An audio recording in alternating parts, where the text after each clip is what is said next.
Okay, up here we have the realm outside of polarity, because you've got your two sides of polarity. So here, I suppose we could say that to be negative and that to be positive, if you like. It doesn't matter. We can call that, and you can call that the dark, and you can call that the light.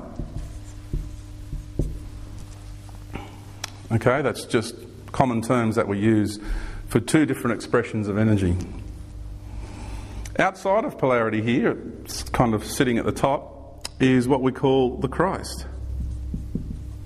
Now that's not a religious term. What I'm sharing with you here today, that word is not a religious term. Okay? A religion has utilised that term for its own purposes, but the information and knowledge I'm sharing with you here today sits outside all sciences, all religions, all politics. This is what lies, this is the truth that lies behind all of it. Okay? The word Christ means the golden light. It means Chriso in ancient Greek words. It means the energy, the frequency, which is the frequency of balance between the two. The reason they called people like myself in ancient times Akhenaten, or Jesus, or Buddhi, or Muhammad, or Abraham, any of the enlightened beings were called such because we had the golden halo around us. It was glowing. And the people could see that visually with their own eyes because the planet was in a different frequency back then, and they were able to see these things. And therefore, they called these people the golden ones, or the anointed ones. That's what it represents. And that's where the word Christ comes from, Chriso.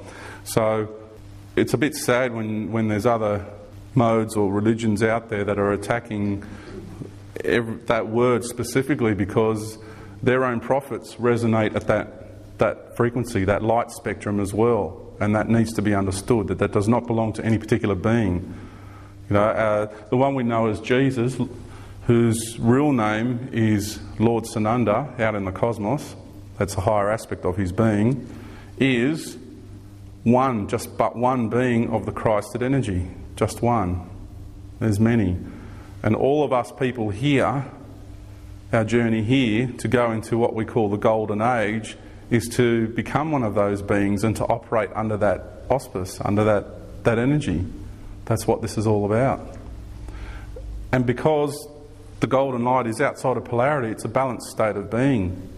The beings in the Christed energy really understand how to utilise the two powers, the two energies, what we refer to as the dark and the light, to achieve what one needs to achieve in a very balanced and respectful manner to all life.